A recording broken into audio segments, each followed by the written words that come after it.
क्या सच में सोनाली मनहूस थी? क्या सच में अपनी माँ की मौत की जिम्मेदार वह खुद थी? क्या है कहानी में, आइए देखते हैं।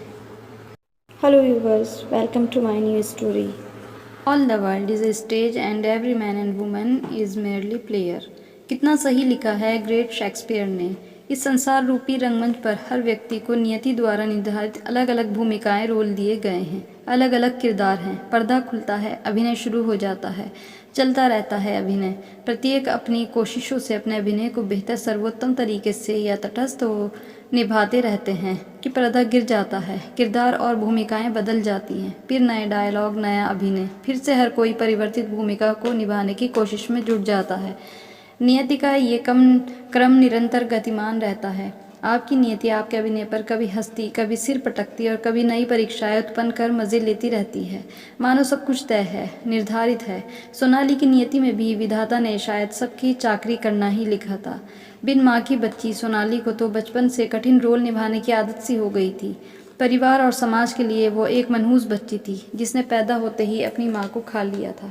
पिता भी माँ के जाने का गम भुला पाने में असमर्थ हो अपनी दूध मोही बच्ची को ही कसूरवार ठहराते थे और दिए गए माँ के नए रोल को निभाने से इनकार करते रहे और अपने लिए निर्धारित रोल निभाने के लिए सोनाली की नई माँ ब्याह लाए, जिसने सोनाली की माँ के रोल को निभाने के बजाय एक नववधू बनकर घर की मालकिन बन जाने के रोल को निभाने में जी जान लगा दी।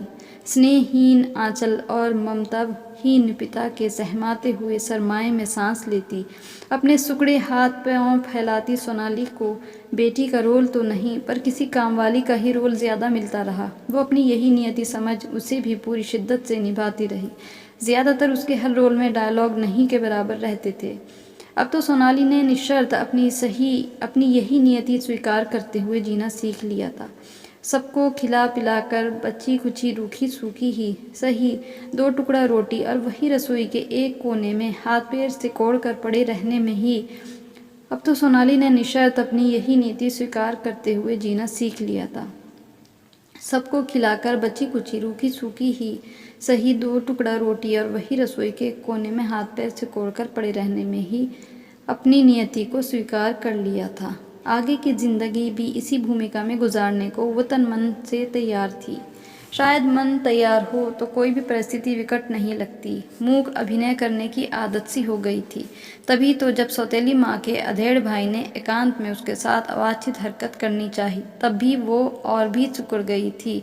पर तभी पिता के आ जाने से कोई अनहोनी घटित नहीं होने पाई थी। परंतु इंसानी फितरत सुधरती नहीं है।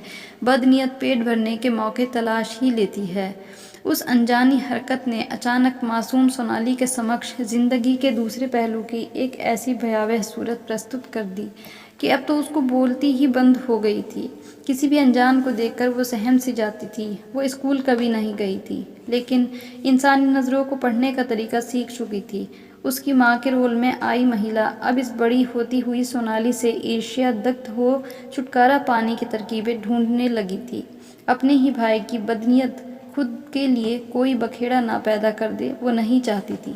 इसलिए आनन फानन किसी तरह दूर गांव के एक दूल्हे ढूंढकर उस मूक गाय जैसी बालिका की शादी करवाकर माता पिता ने अपने रोल की इतिश्री कर ली। सोनाली ने तो कभी अपने लिए कुछ सोचा ही नहीं था। वो तो उस भीत कबूतर की तरह थी जो अपनी इसी घर के पिंजरे में रहना चाहती थी। इस घर के अलग होना उसके लिए मृत्यु समान था। पहली बार उसने विकल होकर शादी नहीं कर अभी अर्चना की थी। बाहरी दुनिया उसे शिकारियों से भरी लगती थी, लेकिन नियति का चक्र चल रहा था अपनी गति से। मानव तो नियति के हाथों का खिलौना मात्र है। लाख हाथ पैर पटक लो, परिस्थितियां पर बस नहीं रह जाता। सोनाली की जिंदगी का नया दृश्य आरंभ हो चुका था। पर्दा उठ चुका था। नया रोल, नया स्टेज, नई वेशभूषाएं। सोनाली तो अपनी नियति पहचान चुकी थी। मूक रहकर सबकी इच्छाओं आदेशों का सहर्ष पालन करते रहना, अपनी इच्छाओं का त्याग उसे सहज स्वीकार्य हो चुका था। अभिनय कला में परिपक्व थी। जो भी रोल मिलता शिद्दत से ही करती थी। नियति कैसे भी रंग दिखाए वो उसी रंग में रंगने को तत्पर हो जाती थी। अपनी इस नए रोल को निभाने को पूरी तरह से तैयार थी। कुछ और नई यातनाएं, कुछ और जहर बुझे ताने सुनने को तैयार थी, सजग थी।